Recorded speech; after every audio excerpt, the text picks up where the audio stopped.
Bonjour, bonsoir, chères toutes, chers tous. Heureux de vous retrouver dans cette nouvelle capsule. Il y a une question très simple. Est-ce que vous êtes heureux? Est-ce que vous êtes heureuse? Est-ce que vous vivez au plus profond de vous ce bien-être, cette béatitude? Est-ce que vous ressentez au fond de vous la satisfaction de la vie, la satisfaction de vivre de la vie qui est en vous? Je suis Elmancio Godson, et aujourd'hui, je vais aborder avec vous la question de la joie. Très peu de personnes savent que certaines valeurs spirituelles, certains principes spirituels, certains éléments ou des états de conscience spirituelle, certaines personnes ignorent que ce sont ces choses qui sont à l'origine de la bonne santé ou que leur absence produise de la mauvaise santé ou la maladie, si vous préférez. Vous n'imaginez pas jusqu'à quel point nos états d'âme sont les causes premières, les causes fondamentales de notre état de santé physique. D'abord énergétique et ensuite physique.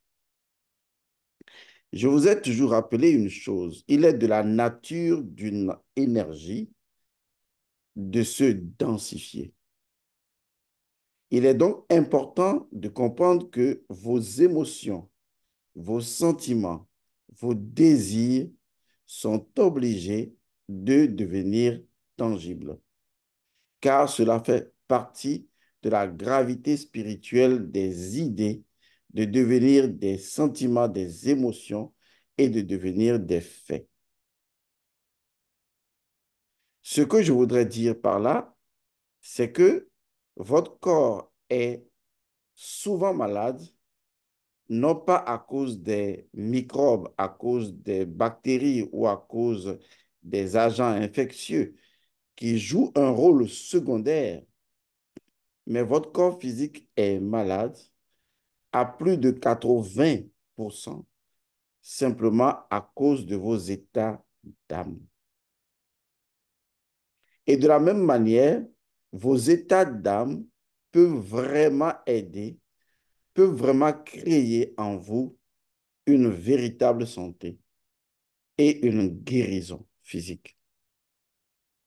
Il revient donc que vous compreniez vraiment quel est le processus qui est mis en place et qui fait que, en parlant de cet état d'être intérieur que j'ai nommé la joie, la béatitude, le bien-être, lorsque vous allez la comprendre, la joie, lorsque vous allez la réaliser, vous allez vous guérir, vous allez être en bonne santé, vous allez vivre dans le bien-être intérieur et extérieur.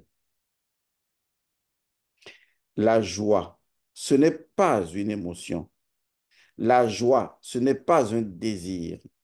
La joie, ce n'est pas un sentiment. Il y a beaucoup de confusion que les gens font. Et il est bien de mettre les points sur les i.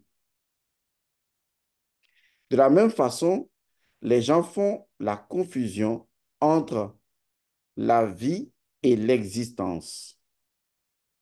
Ils n'arrivent pas à faire la différence entre l'existence et la vie. L'existence est une manifestation faite de formes et de mouvements. Donc, quand on parle d'existence, on parle de forme. Quand on parle d'existence, on parle de mouvement. Là où il y a forme, il y a mouvement. Là où il y a mouvement, il y a forme. Ce sont d'ailleurs les bases de la magie et de la loi de la métamorphose spirituelle. Donc, vous et moi, nous sommes dans l'existence. Nous vivons des réalités faites de formes et de mouvements. Mais derrière l'existence et derrière chaque forme, il y a cette pulsion naturelle. Il y a la vie. Car s'il n'y a pas la vie, il n'y a pas de forme, il n'y a pas de mouvement. C'est pourquoi le principe est clair. La vie engendre le mouvement et le mouvement engendre la vie. Mais d'abord, c'est la vie qui crée le mouvement. Donc, derrière chaque forme se trouve la vie.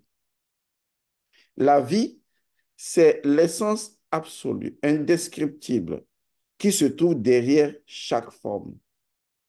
Retenez simplement que derrière toute forme, il y a la vie. Il y a ce qui fait mouvoir la forme.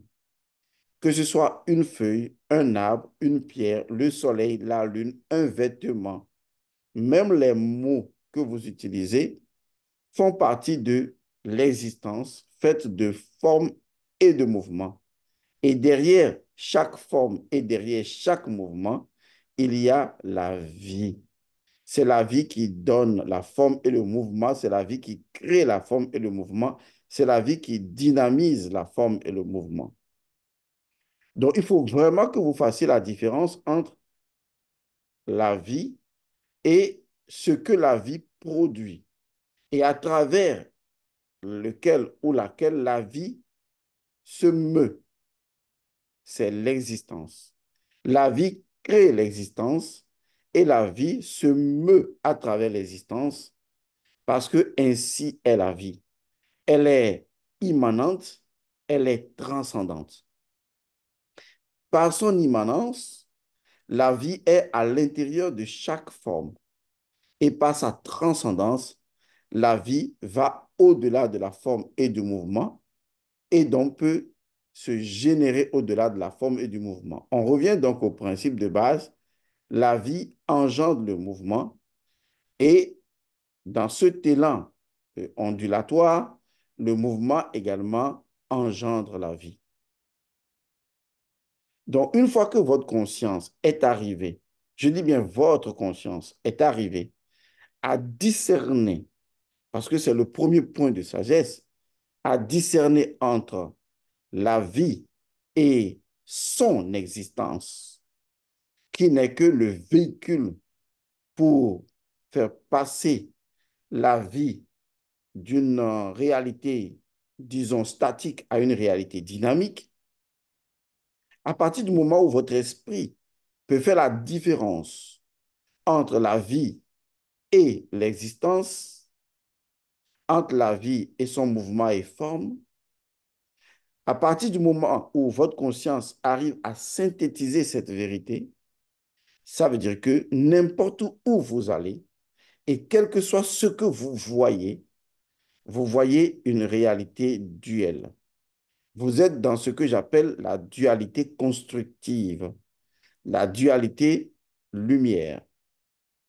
Parce que quand vous voyez une chose, votre œil droit voit la vie, votre œil droit voit l'existence, pardon, et votre œil gauche voit la vie. Et donc, vous arrivez donc, lorsque vous voyez une chose, à voir non seulement son intérieur et en même temps son extérieur. Vous êtes en mesure de discerner. C'est ce qu'on appelle le discernement. C'est ce qu'on appelle le principe premier du discernement. La capacité que l'individu a, de par sa conscience, de lire, de voir, au-delà du regard, de voir la vie et l'existence et la transcendance de la vie au-delà de l'existence et l'immanence de la vie dans chaque existence. Ceci est la première équation, parce que si vous ne faites pas ce discernement quand l'histoire raconte que le roi Salomon a demandé, Dieu a demandé au roi Salomon, demande-moi tout ce que tu veux. Il a dit, je veux l'esprit de discernement. Vous ne comprenez pas le fondement de l'esprit de discernement. Si toi qui m'écoutes, tu as envie de cultiver ton esprit de discernement, alors commence d'abord de façon méditative et régulière à permettre à ta conscience de capter ce qui relève de l'existence et ce qui relève de la vie. Si tu arrives à faire ce discernement à chaque instant et dans chaque chose que tu regardes et que tu vois, dans chaque chose que tu écoutes et que tu entends, dans chaque chose que tu ressens profondément et que tu vis et tu vibres, alors tu auras du discernement. Parce que lorsque tu verras une fourmi, tu ne verras pas que la fourmi. Lorsque tu verras une abeille, tu ne verras pas que l'abeille. Lorsque tu verras une planète, tu ne verras pas qu'une planète. Lorsque tu verras un animal, tu ne verras pas qu'un animal. Lorsque tu verras une plante, tu ne verras pas qu'une plante. Lorsque tu verras une énergie, tu ne verras pas qu'une énergie. Parce que derrière chaque forme et mouvement se trouve naturellement la vie. Est-ce que vous comprenez ça? Mais qu'est-ce que la vie? La vie, eh bien, c'est ce qui crée le mouvement et la forme. C'est la présence sans laquelle la forme ne peut exister.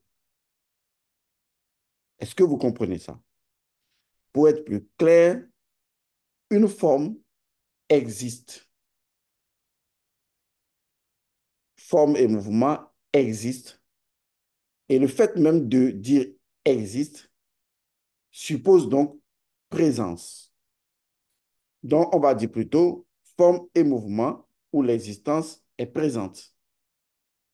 La présence dans laquelle l'existence se trouve pour qu'on puisse la constater et la vivre, c'est ce qu'on appelle la vie. C'est pourquoi la vie, c'est la présence présente de toute présence. C'est ce sans quoi aucune forme n'a d'existence. Vous devez cultiver ce discernement parce que c'est le premier discernement. Derrière chaque matière se trouve l'esprit. Et ça, c'est très important. Et la matière ne garde pas l'esprit prisonnier. Car si l'esprit crée la matière, c'est pour s'en servir comme véhicule et en même temps la transcender. Tout comme la vie, la présence présente de toute présence derrière chaque forme ne peut être bloquée par sa forme. Elle s'exprime à travers cette forme. Par exemple, lorsque je vous parle, vous m'entendez, je ris avec vous. Selon vous, qu'est-ce que j'exprime? Au-delà du rire, au-delà de mes mots, au-delà de mes mouvements, de mes gesticulations, au-delà de mes blagues ou même de mon sérieux, selon vous, qu'est-ce que j'exprime?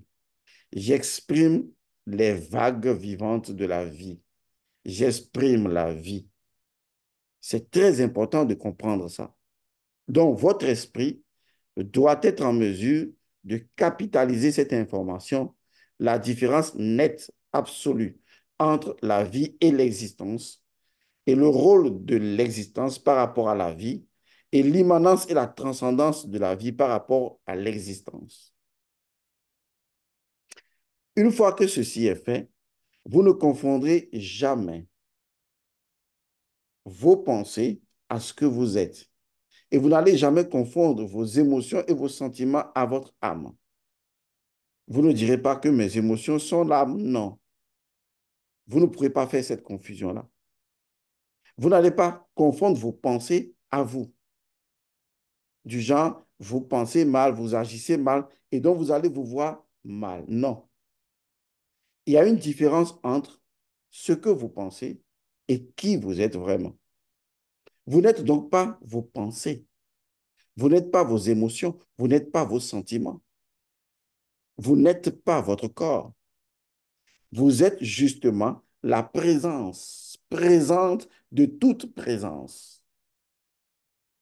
Pour être plus clair, vous êtes la présence dans laquelle se trouve votre corps. Et vous êtes la présence de la présence de la présence de la présence de la présence de chaque forme.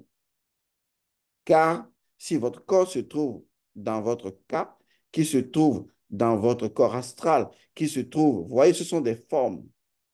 Et même vos pensées, ce sont des formes et mouvements. Et si vous n'êtes pas vos pensées, vous êtes quelque chose qui n'a pas de forme. Lorsque je dis de distinguer entre la vie et le mouvement, c'est que la chose que vous voyez comme étant une forme, comme une bouteille d'eau par exemple, ne confondez pas la bouteille, la forme de la bouteille ou la bouteille à ce qu'est cette réalité-là. Au-delà de la bouteille, la réalité de la bouteille, la vérité de la bouteille, c'est la vie spécifique qui a donné naissance à cette bouteille. Derrière chaque forme et mouvement se trouve la vie et la vie. Cette vie-là est la vraie nature de la forme que cette vie que cette vie fait mouvoir. Une fois que j'ai clarifié cette métaphysique de base pour vous, nous allons pouvoir aller vers la prochaine étape, la joie. Il est plus facile lorsqu'on fait la différence entre la vie et l'existence. Il est très facile de ressentir de la joie. Parce que qu'est-ce qui vous prive de votre joie? Ce qui vous prive de votre joie, c'est parce que vous pensez que vous êtes la forme qui est en train de subir une problématique. Et donc, vous vous laissez emporter. Et vous ne faites aucune différence entre le corps physique qui subit des problèmes de santé, une injustice, et le vrai vous, la vie. Qu'est-ce que la joie? J'aurais pu dire que la joie, c'est tout simplement la vie. Mais ça ne suffirait pas. Parce qu'il y a un autre principe qui est fondamental à la vie elle-même. Et c'est de là que la joie émane du cœur même de la vie. Car en fait, la joie, c'est le battement du cœur de la vie. La vie a un battement de cœur. Doum, doudoum, doum, doudoum. Le battement du cœur de la vie, c'est la joie. Je vous assure, je ne parle pas du battement du cœur de l'existence. Je parle du battement du cœur de la vie. Lorsque vous êtes concentré sur la vie et que vous cherchez le cœur de la vie et son battement de cœur, c'est la joie. Il n'y a pas meilleure compréhension définitionnelle de ce qu'est la joie. Le battement du cœur de la vie elle-même. La vie en tant que vie, au-delà de toute forme. Quand vous touchez de l'eau, certes, vous touchez de l'eau, mais ce n'est qu'une forme que vous touchez. Pour que cette forme de l'eau soit, il a fallu une vie spécifique pour donner cette forme spécifique.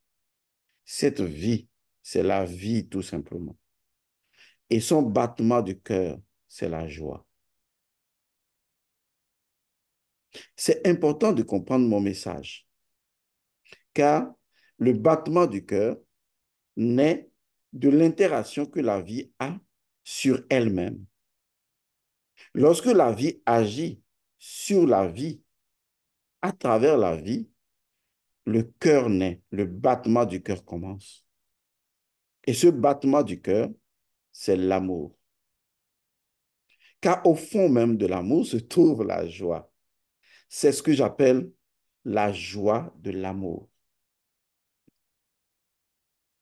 Il ne peut pas y avoir de l'amour sans qu'il y ait de joie. La joie est là.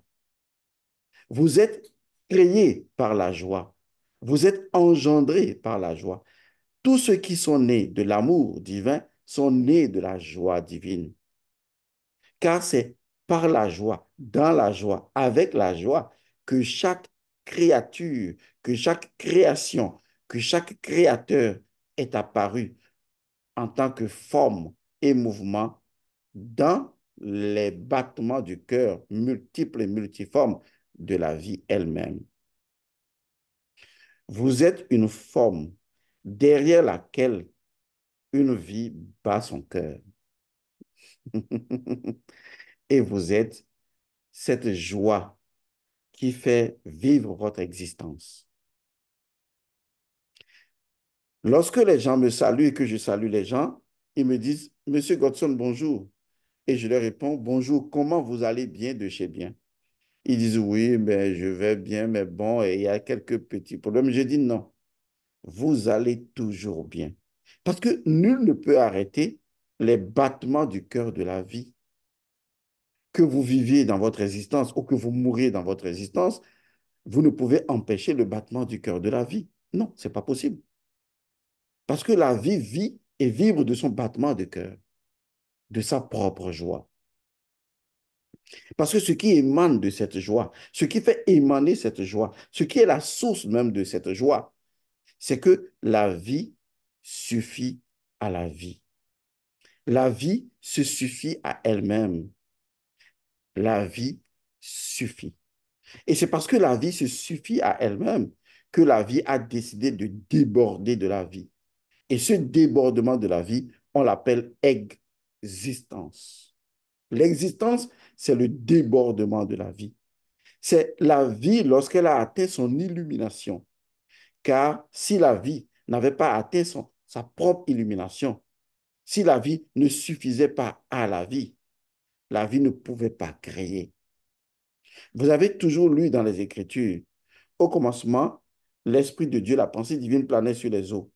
Et Dieu dit que la lumière soit.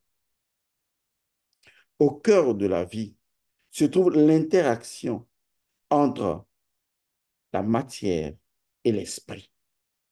Les deux au cœur de la vie. Cette interaction est appelée Ewo Odu, c'est-à-dire ce qui est à la fois ouvert et fermé. Car la vie est ce qui est à la fois ouverte et fermée. C'est l'Ouroboros. À partir du moment où vous atteignez cette compréhension intrinsèque, métaphysico-spirituelle de la vie elle-même, en tant que ce qui est à la fois ouvert et fermé, vous comprenez qu'en fait, ce qui peut émaner de la vie, c'est la lumière. La joie n'est-elle pas lumière? La lumière n'est pas seulement quelque chose qu'on voit, c'est ce qui émane sous forme de satisfaction. La vie se suffit.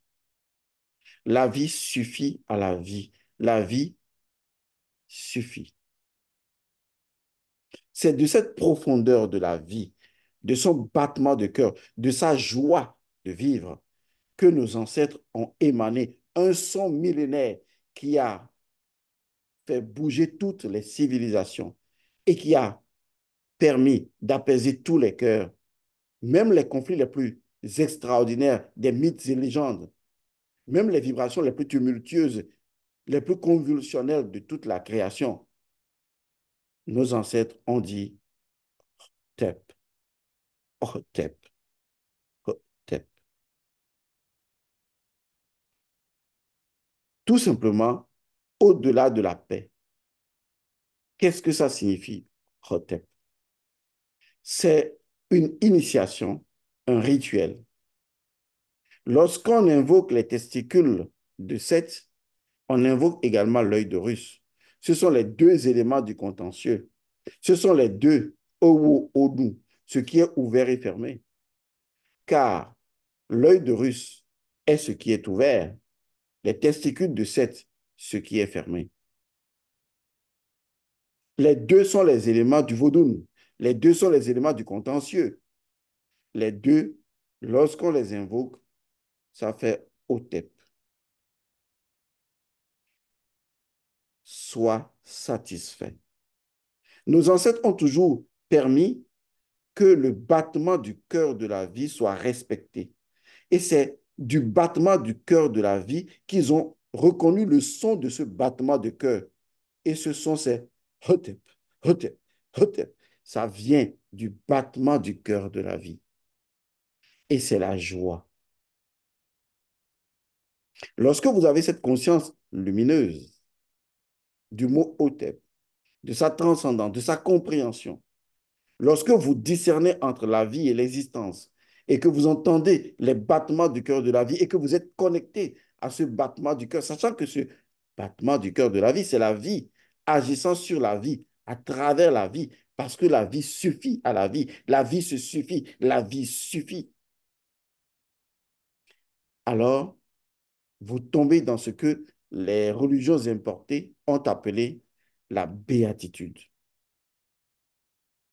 La béatitude, c'est l'émerveillement de la vie elle-même, sans l'existence. Du plus profond de vous, vous êtes dans un bien-être intemporel. Et rien de temporel et de temporaire ne saurait mettre fin à cette joie qui émane du fond de votre cœur. Et pour la première fois, vous comprenez que sans le battement du cœur de la vie, vous ne pouvez exister et que vous existez à partir du battement du cœur de la vie et que vous êtes créé par ce battement du cœur de la vie et que derrière votre existence et derrière ce qui fait le battement de votre cœur physique se trouve le battement du cœur de la vie elle-même et que ce battement du cœur signifie la joie. Vous êtes tous des êtres incarnés à partir de la joie. Vous êtes nés de la joie. Vous êtes, en tant que première vibration, émané de la joie de la vie, de la joie de l'amour de la vie, de l'amour que la vie a en elle-même et qui donne sa propre joie. La vie se suffit. Vous êtes nés de cette incantation. La vie se suffit. La vie suffit à la vie. La vie suffit. Vous êtes nés de cette incarnation. Vous êtes nés de Hotep. C'est pour cette raison que vous ne pouvez rien faire sans la joie.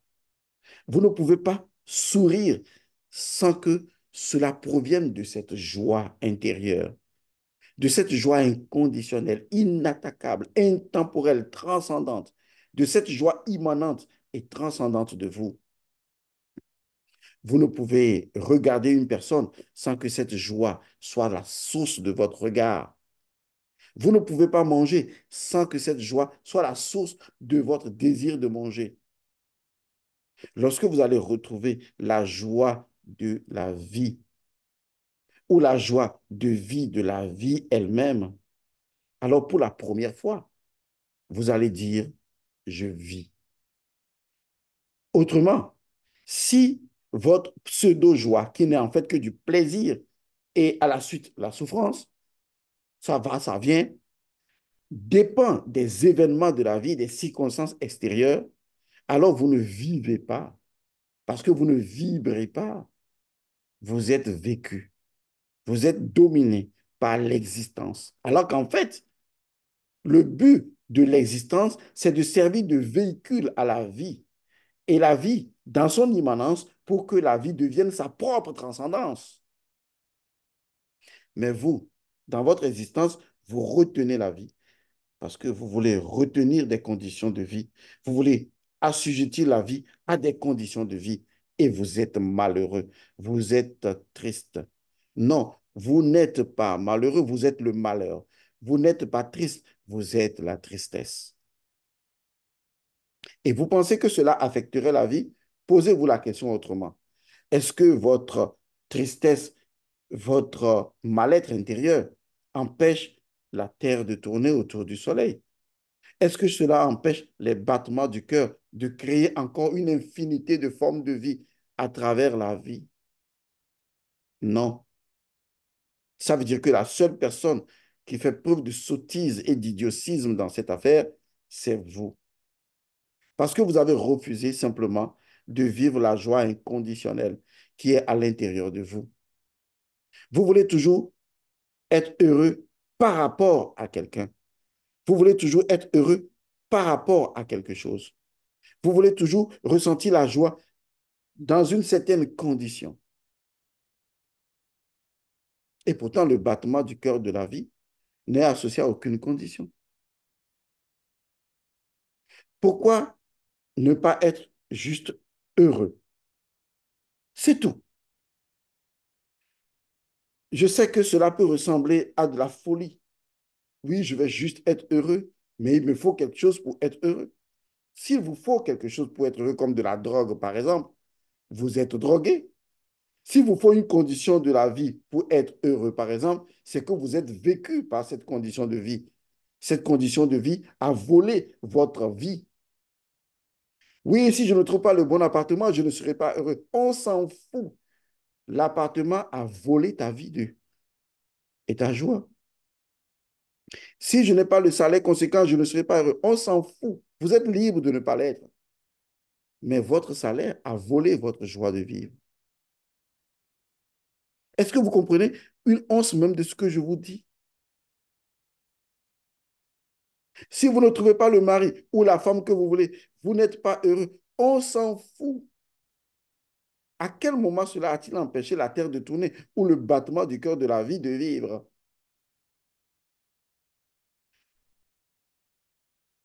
La femme ou l'homme que vous cherchez. Et parce que vous le ou la cherchez et vous n'êtes pas heureux, a volé votre joie de vivre.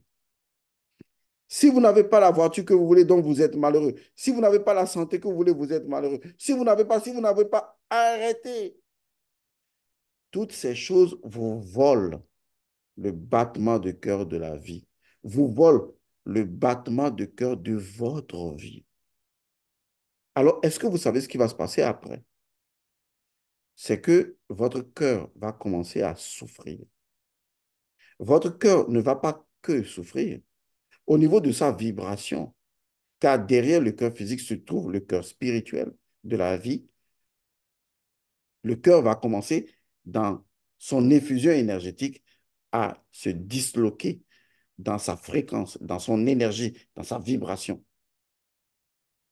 Cela va endommager votre cœur physique. Et cela va endommager votre circulation sanguine.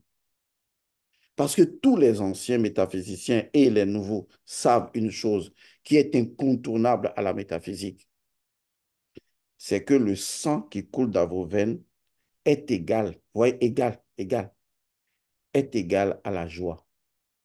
C'est pourquoi dans toutes les traditions initiatiques, le sang a toujours été l'offrande la plus précieuse. Parce que le sang plaît au Dieu. C'est une métaphore pour indiquer qu'en fait, ce n'est pas que le sang rend les dieux joyeux, mais c'est parce que le sang est la joie. Et donc déjà, si vous n'êtes pas en joie, si vous n'êtes pas dans cet état d'Osiris, Osiris est la joie, dans les multiples noms d'Osiris, ça veut dire la joie. Si vous n'êtes pas en joie, simplement, alors vous fragilisez votre système immunitaire, le thymus, et vous serez victime de plusieurs maladies.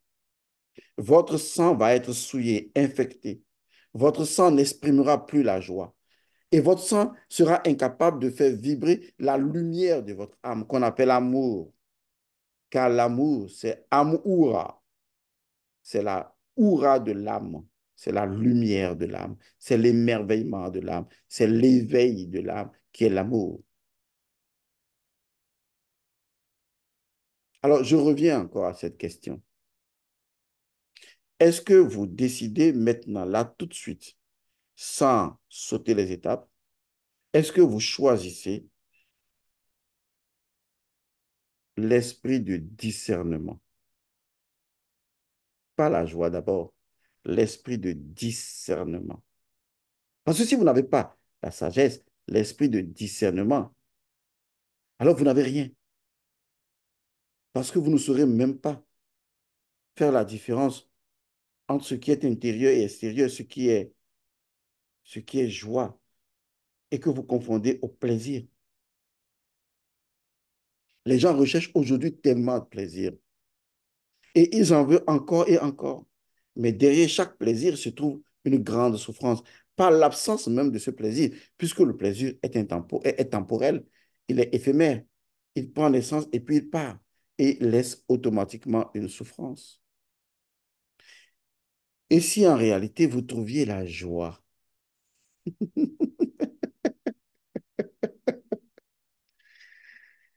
avez-vous jamais vu un enfant dans le berceau? Est-ce que vous avez pris quelques minutes à regarder un enfant couché dans le berceau? Vous allez voir que souvent, quand l'enfant est dans le berceau, il rit. En fait, il sourit. Avez-vous jamais vu le sourire innocent d'un enfant? Vous savez ce que c'est que le sourire innocent? C'est la vie qui vous fait un clin d'œil. Je vous assure, le sourire, sa définition métaphysique, c'est le clin d'œil de la vie. C'est le clin d'œil de la joie de la vie. C'est le clin d'œil du battement du cœur de la vie.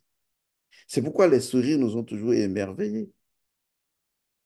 Et quand je souris là, tout de suite, de mon plus beau sourire, vous ne pouvez résister. Parce que au plus profond de vous, votre cœur spirituel, la vie qui est en vous, reconnaît son signe, la joie. Et je vais vous dire une vérité. Si vous êtes joyeux, rien que vraiment, sincèrement, véritablement joyeux, du plus joyeux au plus profond de vous, vous êtes joyeux simplement parce que vous êtes joyeux. Parce que c'est votre origine, c'est votre source. Cette béatitude n'est pas quelque chose que vous recherchez, mais c'est d'où vous venez, c'est ça la béatitude. Vous venez de la béatitude et vous devez exprimer la béatitude de la vie. Une fois que vous avez conscience de cela, dans tout ce que je viens d'expliquer, vous verrez que chaque fois que vous voulez mener une action, poser une action, c'est la joie qui émane de votre cœur. La joie élèvera la vibration de votre âme. La joie créera une structure de protection contre toute négativité. La joie vous permettra de traverser les obstacles comme si vous les transcendiez. Parce que la joie vous donnera la force, le pouvoir et la puissance de la vie, c'est-à-dire la capacité de l'immanence et de la transcendance à la fois. Dans la joie, vous êtes inattaquable. Vos émotions sont paisibles. Vous êtes en paix. Vous êtes OTEP. Vous ne dites plus OTEP, vous êtes OTEP. Et quand vous dites OTEP, c'est pour dire je suis OTEP. Il n'y aura plus de discordance entre le dire OTEP et ce que vous êtes. Il n'y aurait plus de cacophonie entre OTEP que vous dites et vos émotions, vos sentiments et votre intériorité. Alors la vie trouvera en vous une bonne et véritable expression, un véhicule parfait. Alors je reviens encore à la question. Est-ce que vous choisissez tout de suite, là maintenant, l'esprit de discernement? Et lorsque vous aurez travaillé votre esprit de discernement et que vous aurez conquis la vie qui est derrière chaque forme et que vous êtes prêt à entendre, à ressentir, à vivre cette vie au-delà de la forme et à entendre son battement, alors laissez-moi vous dire, vous poser la question. Est-ce que vous êtes prêt à être heureux? Parce que c'est ça encore la question. Il faut être prêt. Est-ce que vous êtes prêt à être heureux? Beaucoup de gens ne sont pas prêts à être heureux parce que beaucoup de gens sont incapables de lâcher prise sur la rancœur, la colère, la frustration, la déception, le regret et toutes les émotions qui gravitent autour de l'existence. Pourquoi ne voulez-vous pas laisser la vie immanente vous aider à traverser et à transcender tout ça par la joie? La joie transcende tout. Lorsque vous avez votre enfant entre les mains, c'est la joie. Tout ce que vous ressentez, c'est être heureux en ce moment-là. Point. Lorsque vous êtes aimé et que vous aimez la joie, dans l'instant T, votre sang est en ébullition parce que le sang est la joie. La joie est le sang. Les deux se reconnaissent en même temps. Alors, est-ce que vous êtes prêt à être heureux? Je pose cette question souvent à beaucoup de personnes qui me disent, je veux la joie, je veux être heureux. Je dis oui, oui, oui, oui, d'accord. Il y a ce que tu veux et il y a ce à quoi tu es prêt. Est-ce que toi qui m'écoutes en ce moment et que tu me vois, est-ce que tu es prêt? Est-ce que tu es prête à être joyeux, à être dans la béatitude? Est-ce que tu es prêt? C'est la bonne question. Je pense que sur 100% de personnes, pour ce que j'ai vu de mes yeux vus, j'ai 99% de personnes qui ne sont pas prêtes à être dans la joie. Ce sont des personnes qui le disent, mais ce sont des personnes qui ne sont pas prêtes. Car vouloir une chose et être prêt à vivre cette chose, c'est deux choses complètement opposées. Lorsque vous serez prêt, alors vous verrez qu'en fait, la joie vous avait toujours attendu. Elle a toujours été là, à chaque coin de carrefour, à chaque instant, à chaque moment de votre vie, la joie a toujours été là. Elle vous attendait. Elle attendait votre réveil. Elle attendait votre lâcher-prise. Elle attendait votre pardon. Elle attendait que vous acceptiez d'être ce que vous êtes.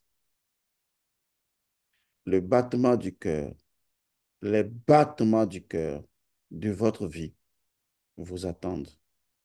Êtes-vous prêt, là, tout de suite, à les écouter? Parce que vous ne pouvez pas être heureux si vous n'entendez pas les battements du cœur de la vie. Et je veux que vous soyez heureux. Parce que vous n'imaginez pas vraiment le bonheur. C'est l'expression même de l'illumination physique, la constance du bonheur. Au-delà des allégations existentielles, turbulentes et convulsionnelles, temporaires et temporelles, la constance de la joie.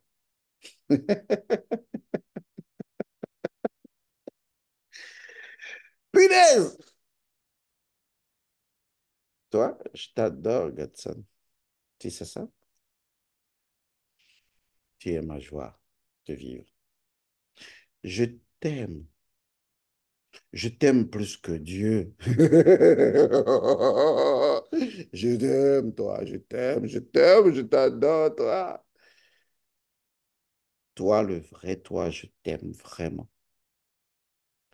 J'aime ce battement du cœur qui fait ton existence et qui est si unique parmi tous les battements du cœur et que tu as su cerner, réaliser, incarner et ressentir comme ta propre béatitude, comme ton hôtep à toi.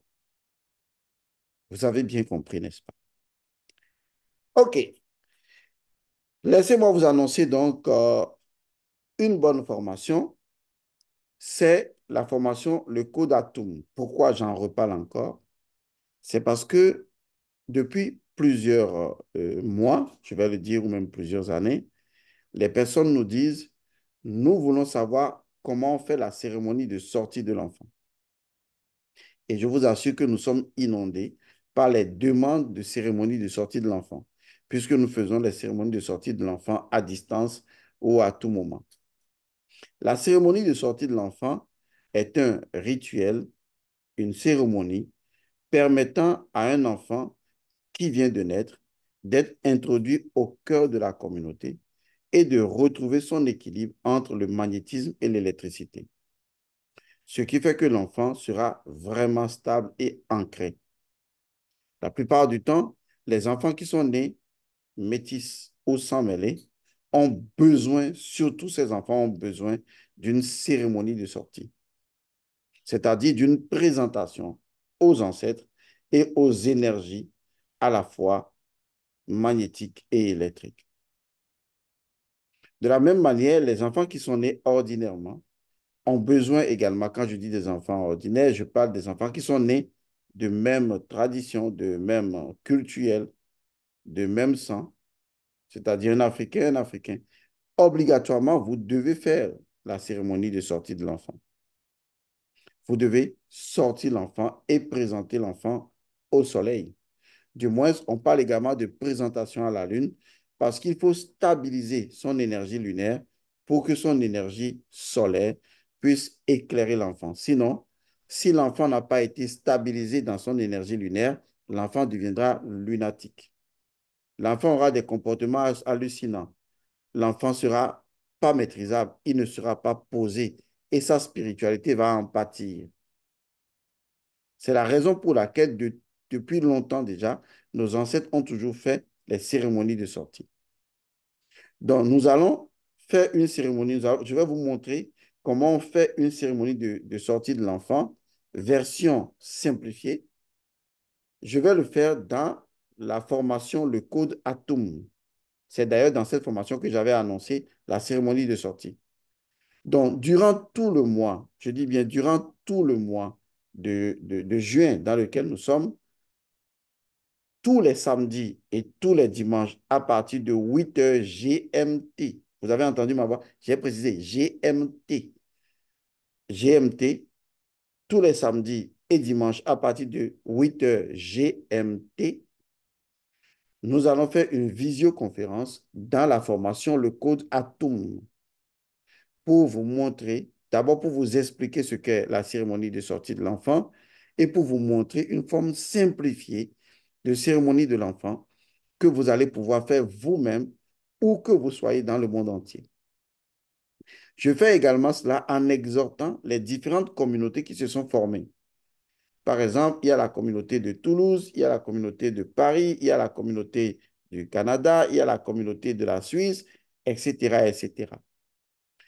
Il y a la communauté même en Côte d'Ivoire, la communauté au Burkina Faso. Toutes ces communautés-là, nous allons officiellement les reconnaître. Et une fois que cette formation simplifiée de cérémonie de sortie de l'enfant sera faite dans la formation Le Code Atum, ces communautés vont se retrouver les responsables pour mettre en place en leur sein une procédure que je vais d'ailleurs appuyer, leur permettant justement, si des gens veulent qu'on leur fasse la cérémonie de sortie, eh bien, ces communautés pourront naturellement s'en occuper. Ce qui veut dire que vous n'aurez plus besoin de dire je suis aux États-Unis, je viens de faire un enfant, Monsieur Godson, faites-moi la cérémonie de sortie à distance. Parce qu'il y aura une communauté, justement, aux États-Unis, qui va faire la cérémonie de sortie à votre enfant. Ou vous-même, si vous avez suivi donc cette formation dans le Codatum, vous allez faire vous-même la cérémonie de sortie à votre enfant dans une formule très simplifiée, adaptable à toutes les contrées dans lesquelles vous vous trouverez. Donc, je vous le rappelle, dans ce mois de juin 2024, nous ferons tous les samedis et tous les dimanches à partir de 8 h GMT, nous ferons donc visioconférence pour parler donc de quoi? De la cérémonie de sortie de l'enfant, comment cela se fait. Je vous dirai quels sont les ingrédients que vous allez réunir, qui sont très facilement trouvables dans toutes les contrées où vous allez vous trouver, et vous allez pouvoir faire la cérémonie de sortie de votre enfant. Et rappelez-vous, il n'y a pas un âge où on fait ou on ne fait pas la cérémonie de sortie. Je vous ai toujours enseigné que tout rituel, toute cérémonie est intemporelle parce que c'est Osiris. Et donc, vous pouvez, à n'importe quel âge, si vous estimez n'avoir pas fait votre cérémonie de sortie, vous pouvez la faire ou vous pouvez choisir quelqu'un qui fait partie de la communauté ou votre communauté là-bas, vous aider à le faire ou vous-même, vous pouvez le faire pour vos enfants. Voilà donc la bonne nouvelle, puisque les gens nous dérangent énormément pour faire la cérémonie de sortie. Je suis moi, mon enfant, il est né d'un Français et d'un Africain, mais il est un peu chose là et tout ça, et on n'a pas fait la cérémonie de sortie. Bon, c'est bon. Maintenant, on va vous montrer comment on fait la cérémonie de sortie dans sa version simplifiée, et vous allez pouvoir la faire vous-même. Pour finir, tous ceux qui sont dans le code ATOM, vous allez voir cette visioconférence. Les gens qui ne sont pas dans ce code ATOM n'ont qu'à souscrire à ce code ATOM. Nous sommes là dans un montant bien précis, mais on ne sait jamais, on pourrait élever le montant si vous ne vous inscrivez pas rapidement. Par ailleurs, il vous faut obligatoirement le livre intitulé La cérémonie de sortie de l'enfant. Le titre entier du livre, c'est L'opuscule de la cérémonie de sortie de l'enfant. C'est dans ce livre que se trouvent les dictats, les choses que nous allons vous demander de faire et que vous allez faire pour votre enfant ou vos enfants. Voilà. Je vous remercie.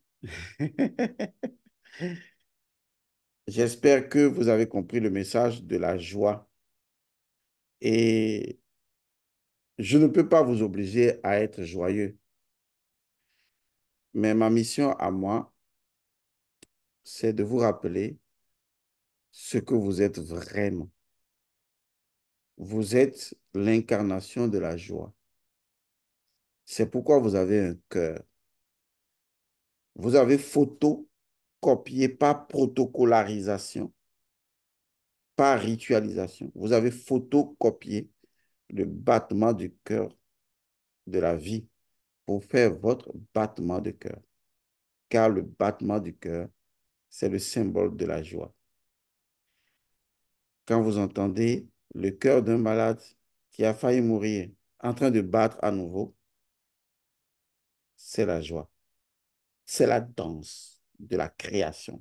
Tam-tam, musicalité, tout cela. Je suis heureux, vraiment heureux de chez heureux. Non pas parce que j'ai une famille ou j'ai des enfants ou que je suis avec vous. Non, je suis juste la vie heureuse. Voilà de quoi il s'agit. Au TEP à vous. Merci.